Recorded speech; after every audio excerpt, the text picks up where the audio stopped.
Hello, everyone. Welcome to the Pure Flight Productions coverage of the 2022 Inaugural Bang & Chain Open.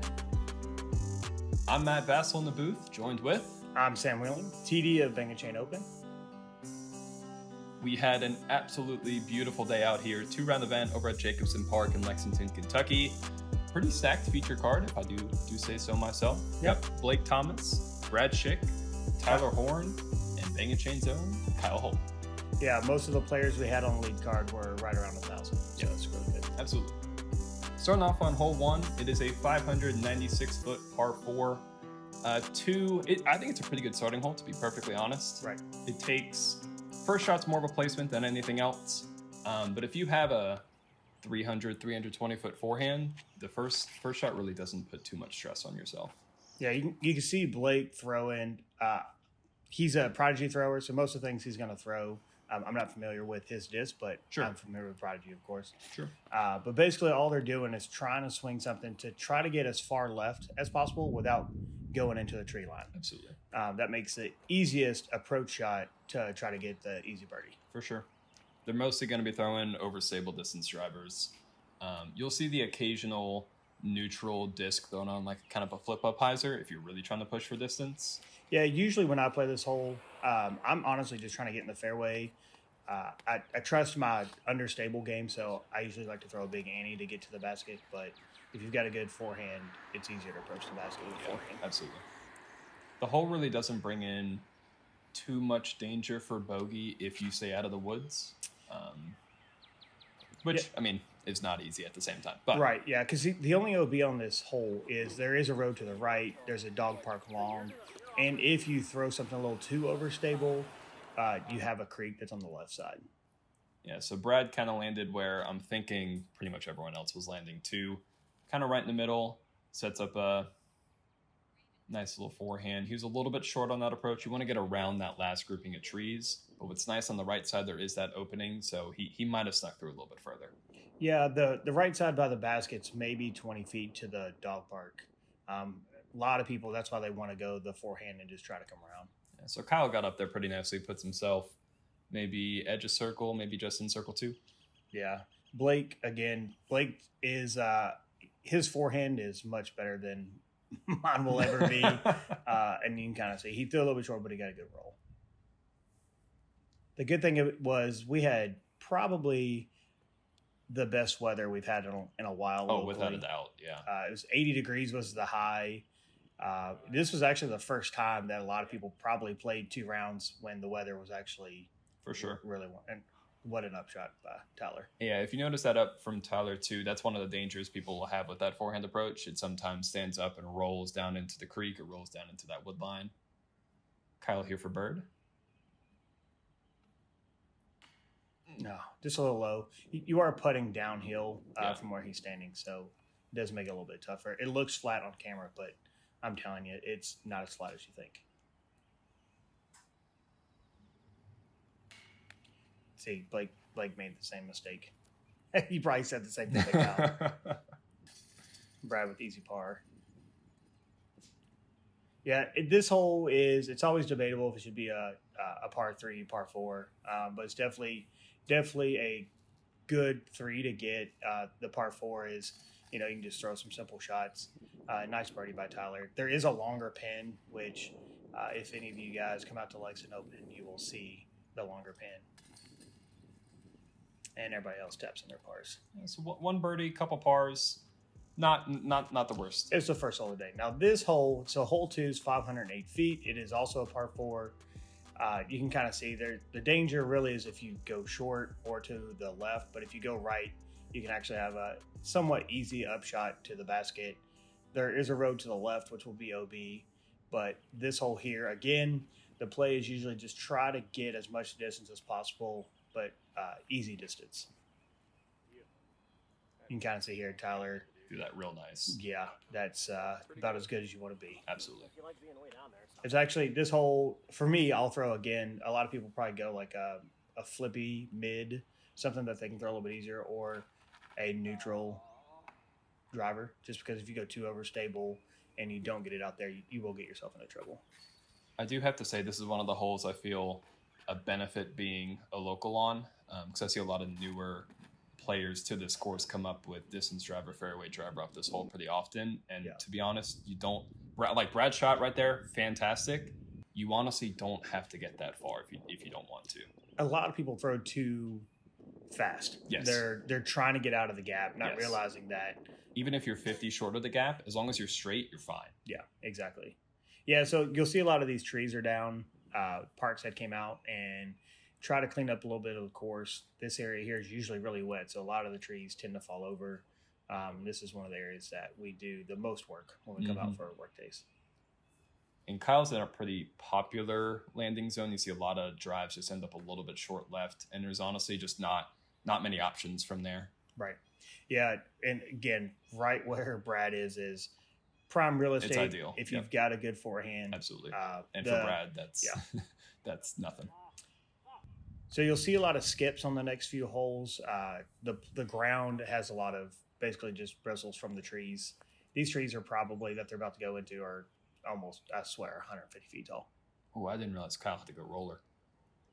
I kind of like the play, but I don't think it went the way he wanted it to go. Didn't turn over as much as it needed. It kept going, though. I mean, that gives him a look. Right. Blake here trying to get up and down to save his par. That's a good shot. Yeah. I think it was a little bit more inside than what he was looking for, but it kind of sneak its way. This was Tyler's drive? Yep. Jeez.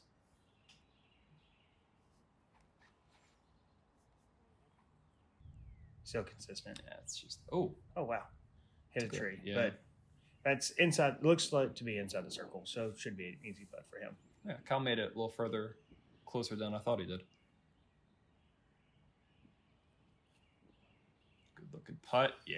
Oh wow, That's a good great save. Great save. Kyle's running it out like a champ. He looks happy to make it, but also sad that it was a 4. Ooh. With the left side for Tyler. Yeah, it looks like he put himself behind those trees. Those trees are probably 1 foot wide, maybe a little bit bigger. This is an old tree farm in Lexington at Jacobson Park. There he is. There you go, buddy. So right now you can see a lot of them are basically cleaning up pretty easy pars. And Brad, of course, with the birdie. This holes 1 and 2, you'll kind of see that par is not bad. You want the birdies, but walking away with the par, you're not going to hate yourself too much. Sure. Moving on to hole 3. It is a par 4, 408 feet. Dead straight. As straight as you can possibly be. A little bit uphill. It's definitely a gettable par 4. If you have a really, really good tee shot, it can be eagleable. Yeah, this is one of the holes that there's always the big debate on. That's the danger right there. Yeah, it's just a trees, lines of trees all the way up. There is a big gap. The good thing about this course is that if you do kick off, there's the same shot coming up again on the next one. Yeah. Tyler's going with a really popular play. Really understable disc, going with the scorch, putting in a little bit of hyzer on the left side, having it flip over. And I think Blake's going with the probably second most popular play. Overstable forehand, maybe a little bit of ante. Yep. Maybe too much ante. So if you throw the ante and you go over to the second tree line, it's usually not too bad because everything usually on a forehand at least is going to play back to it. I think that's another thing that people don't realize about this hole too. You really don't have to stay straight. As long as you're missing the trees and pushing forward, it really doesn't matter too much where you are. That's a good drive by Kyle. Yes, so hole 3 here, you can kind of see these people to the left behind Brad. There was an owl up in one of the trees, and it had 2 owlets. And people were excited.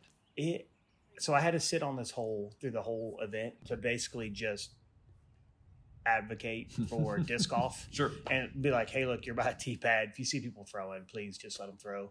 People were really nice about it. It was a nice day, so the park was actually pretty busy. And Blake with another forehand. Yeah, similar mistake to his first shot, just a little too turned over. A little too much ante off the release. Tyler with the furthest drive for, I think, the 3rd hole in a row. Another easy up shot. Yep. And again, this hole here. Oh, actually, Kyle, I'll drive him a little bit. Oh, maybe he did. Yeah. Nice shot, Kyle.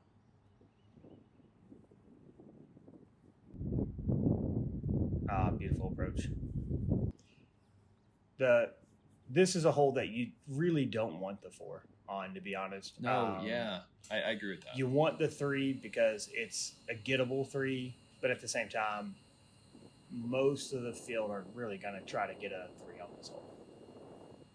I almost feel like 2 feels like an eagle. Like if you get a 2, it does feel like an eagle. Yes. 3 feels like a par, and 4 feels like a bogey. Gonna blow your mind. I watched someone on the advanced card park the hole. Really? Yeah, That's a great drive. And he had to drop in for the eagle, technically. Yeah. There we go. That's Kyle. He's feeling confident. Mm-hmm. Yeah, hit a good stepper last hole. Good putt that time. Absolutely. It's always good to start off with some very strong putts. For sure. It kind of sets the mood for the round. Especially on these first couple holes. These first couple holes are not easy holes. Hole 3 probably plays as one of the easier ones just because of what the par is set at. Right. But it's still a tough hole. Well, par 4 is probably there's 2 routes to take here. I mean, It's 282 feet. Most people you'll see will take this left gap, which is where the drone footage is going. But there's actually a hyzer line to the right as well. And if you're throwing the forehand, there's a tree kind of right in the middle. You do want to decide off the tee if you're going just left of it or just right of it. I'll show you here. Brad goes just left of it. Well, almost just left of it. Yeah, and I will say, so the big thing on this one too is, because again, remember that the ground is going to skip. The forehand play can sometimes cause your disc to skip a little bit more than you want it to. And looks like Tyler's going for more of the inside gap, but similar result. Kyle's going with the backhand anti-flex, which this is actually a good line to take too, just because of how it fades out. Yeah. Usually when you throw a forehand, it's going to kick a little bit harder than just a little turnover with the backhand. I think Blake has thrown this disc 7 times already. He probably has. Yeah. This hole does set up really well for Blake, though. Yeah, it's a good looking shot. There you go. Oh, he got stuck by a tree. And I honestly feel like that's one of the downsides of the hole. Like, you can throw what you feel like is a perfect drive off the tee, and there's just so many trees down by the basket that you're probably just going to hit one of them. Yeah. I think most of the time when I play this hole, usually I play it short.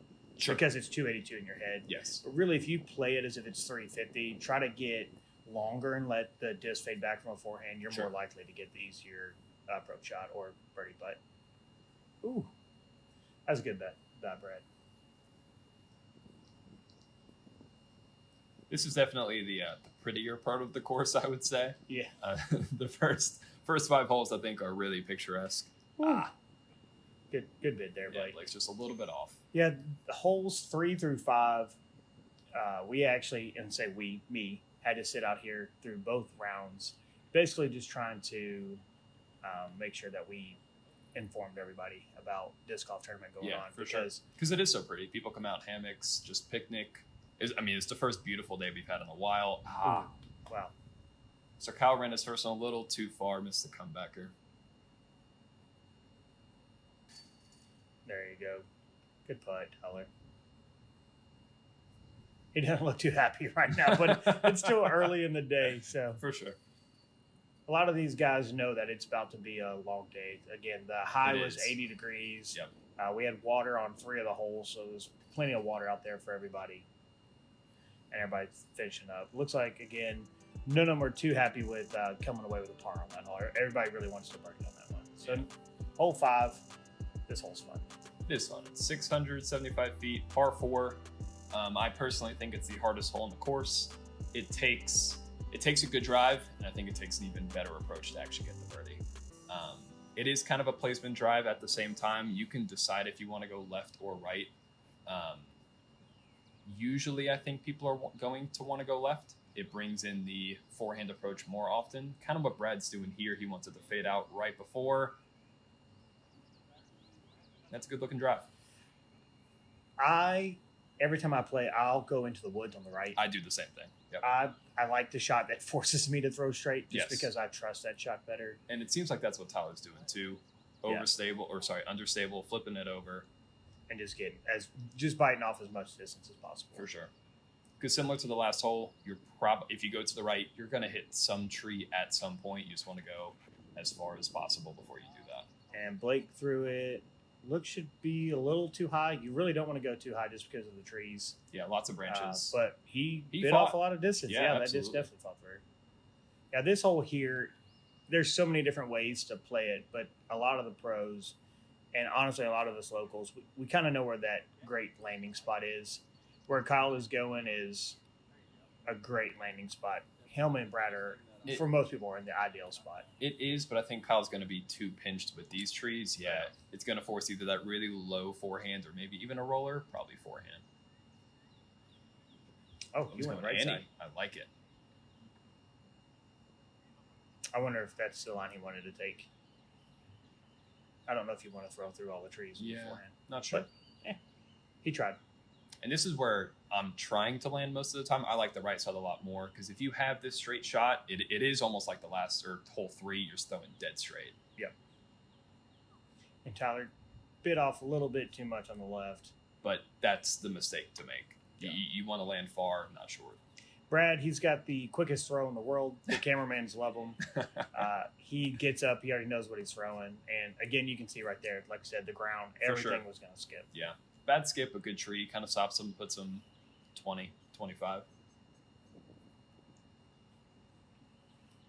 Blake bit off a lot of distance. There you go. Good upshot. Absolutely. I guess approach. It's not really much of an upshot. Sure. Yeah. I don't know what the distance is on a shot to be considered an approach versus an upshot. Yeah, they're pretty similar. Yeah. Ooh, Kyle turned that just a little bit too turned over. You can hear kind of the birds. It's a very busy park for all the animals. Absolutely. They all just come here. I can't get over how pretty of a day that actually was. It was probably one of the best days we've had in a really long time. Oh, Kyle's got to look at it, but to save his par? Yep. Just a little bit low. Yeah.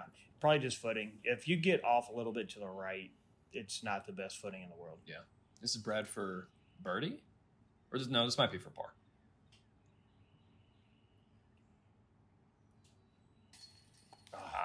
That would have been for birdie. Yeah. Yep. This is a good one to get. You're absolutely gaining strokes in the field with the birdie on this one.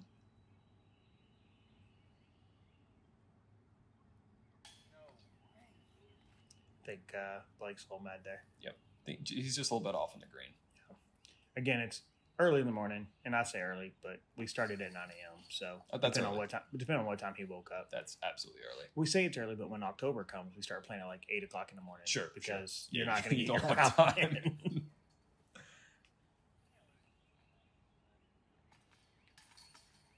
I thought they were going to play at the same time. It would have been pretty cool. Yeah. I think it's one of the holes that very few people are going to be mad with a par at. Yeah. So hole 6 here. This hole here was probably one of the more entertaining holes. And the reason I say that is there is a creek behind it. So you definitely want to watch how you run and attack this hole. Usually a nice little turnover with like a mid, something that'll fade kind of slow. I've seen forehand throws on here too. Let's see what Brad does. So yeah, Brad's going to do the turnover. And again, he's throwing something very easy so that way it'll stable up. Oh no. And that looks to be wet. Look at the cameraman doing camera work. Yeah, that's going to be just OB. I like how he waited to show the OB until he actually saw it was an OB land.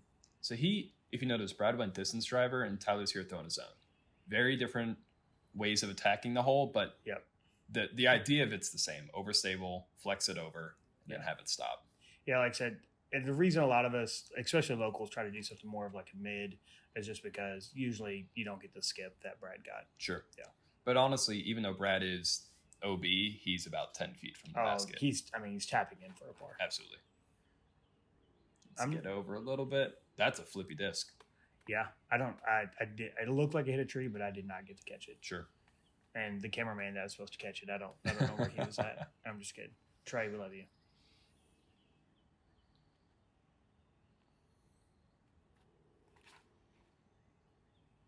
Looks maybe a little bit low. Yeah, just going to be a little low. But yeah, see, he's got a decision to make.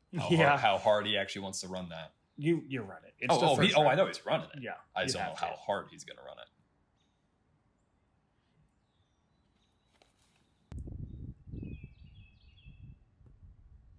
That's a good out. Yeah. But it kind of had the same thing. Yeah. Well, it's the same thing, right? Like you're not running it to run the basket. You're running it to lay up. Yes. Kyle, though, I think he's running it. Gave it the height. Yeah.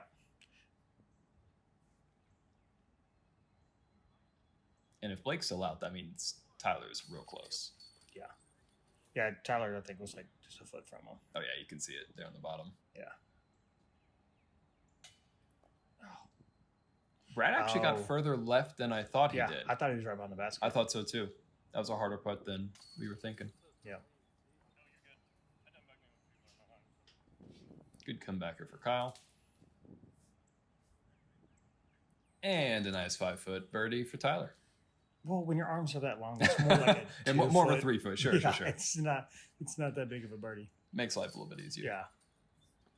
All right, Brad's not too happy about that. Again, just the way it landed on the ground and skipped OB. On the hole 7, 225-foot par 3. Mando here, tree on the left that you have to go right of. Lots of trees in the way. Lots of branches in the way. Backhand with a really overstable disc. Probably a fairway. Trying to get a skip. Looks like Tyler's going for that. That's good height on it. Yeah, there's just a guardian tree that's right at the edge of the fairway, basically. That you also can't really see off the tee. You cannot see it, but it'll eat you every time. Oh, for sure. So this hole here is twoable, so it's definitely a tackable hole. Sure. The biggest problem with this hole is just those guardian trees. Yeah, that's really what gets you. I agree. And those guardian trees have lots of branches too. Yeah. So if you're a little bit too high, you're just gonna hit something. Most of these guys are going to throw something that is overstable just to get back towards the basket. Is fantastic. Blake's going to like that. Yes, he is. Yeah. We'll tell him here in a minute. Oh, yeah, for sure. Well, he probably knows. But oh, yeah. Well, by now he does. Sure. Yeah. This is post-production. It's not live coverage. And we can play it off as live. Yeah. Kyle going more of a mid, I think. I didn't really see it. Ooh, gets a little fortunate out in the back. I think that's the mistake to make if you're going to miss either short or far. Go a little bit further because there are some gaps back there. So there used to be a long pin on this hole, and we don't really use it too much. And the reason is during the fall, ooh, that was a good skip. Yeah. During the fall, you could actually throw longer and try to come through the trees. The problem with it is you were almost throwing over the next tee pad. Sure. So kinda is nice to put in this spot. Wow. Great putt for Tyler. Look at him running it in. He doesn't he's smiling a little bit. You can't tell under that beard, but he's smiling. Absolutely. Good too. And going back to Brad's drive for just a second, I do think that's one thing Brad's really fantastic at is his speed control. I don't think people realize how hard that is to take I think that was a nuke or a force, like a really high speed disc and throw it that soft. So the tree that's leaning, it fell 2 days before the event. Yes. Yep. And it's basically holding on by this other tree, and we couldn't get out there in time to clean it up. Yeah, we did have some pretty bad storms roll through not too long ago. Good two by Blake. That's a great two. You can see Brad's putt. The tree was a little bit just a little bit in his way. Yeah. I'm surprised I didn't see him straddle on that. Brad's a very confident putter. Oh, I know. Yeah. Yeah. Moving on to hole 8. It's a 276-foot par 3. Mando to the right, or Mando on the right side that you got to throw left of, and then there's a fence and woods down this left side. You also have this kind of low ceiling that you can see here just in a second. Right off the tee, those couple branches. Ooh, and that goes a little bit right. Yeah. I think he missed that. He did. There was a drop zone painted. Yeah. So the drop zone's maybe 100 feet short of the basket. Sure. It does play downhill too, so you can kind of see that it does drop down. Most of the time, Blake threw a great shot. I thought that was about to go in. Blake, that green disc, if we took it out of his bag, he'd lose 90 rating points easily. Yeah.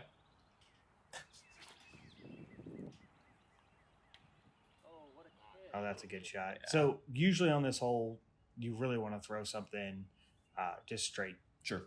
You don't really want to go too overstable because there's a bush maybe 15, 20 feet to the left. Yeah. If you get under it, you still have like a straddle. Ooh, did Brad make it? I think so. He did. I think Right. he's just going for more of that Yeah. safer. So the Lexington Open, they painted a line down the right side. Yep. And Brad had asked us earlier if we did it, and I told him no because we wanted, that's kind of a safe landing area. Sure. And you can see Tyler's being smart, laying up. Mm-hmm. He actually might have been running it. I don't know. We're just gonna say he was laying up. Knowing him, he was probably running it. Yeah. Right line. Yeah. I bet you could lose a disc in underneath the grass there. Yeah, they only cut it a couple days ago, so there's a lot of the Yeah. actual grass still sitting there. There it is. Blake with a good two. Those are 2 good birdies to get, both 7 Yeah. and 8. Those both feel really good. Well, he's probably feeling pretty confident to get those, especially since Sure, he's kind of gone yeah. par. Yeah. And hole 1, you missed the putt for the birdie. There you go. There you go, Tyler. Looks like he's finally added something red to his card. Mm-hmm. He didn't want to add it, but No. a lot of them don't want to add it today. It's a nice weather. That's a good birdie for Kyle absolutely as well.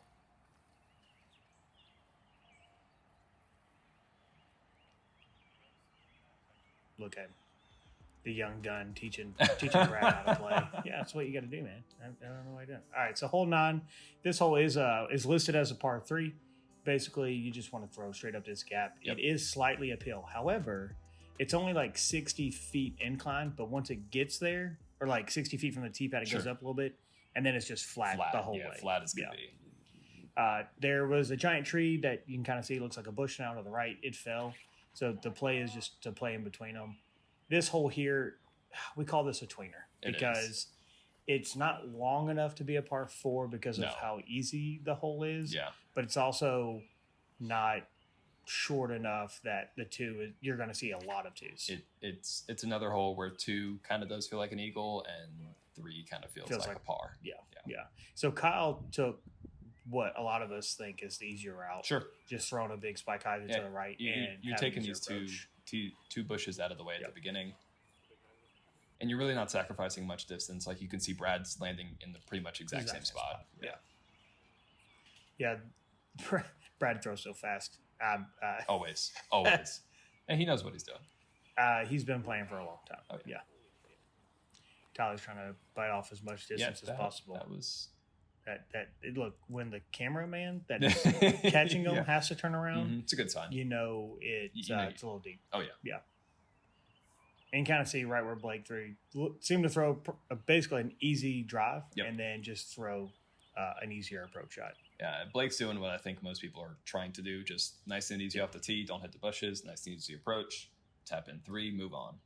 Yeah, there's a lot of locals that look at this. Like, already throwing. A lot of locals when they play this hole, they're like, "Oh man, it's such a tough par 3." And I try to explain to them if they go mid, it's pretty simple. It's a really simple hole at 455 feet. If you just throw 225, you're there. Yep. Yeah. And we are trying to put a longer pin or longer tee pad in for this hole, trying to make it more of an actual par 4. So maybe move it back about 100 feet. More. Oh, wow. Maybe 175, 200 more. Heck yeah. Yep. Ooh, that looked good. That's a good bid. He is in the rough over there. It is. Yeah, he made it far. Yeah. That was a great tee shot. He was pin high, if you really think about it. Absolutely, he was. Ooh, good catch, basket. It's in there. Yeah. Low right's not the worst miss. Yeah, you can see it on Brad's face. Sure. He's like, oh.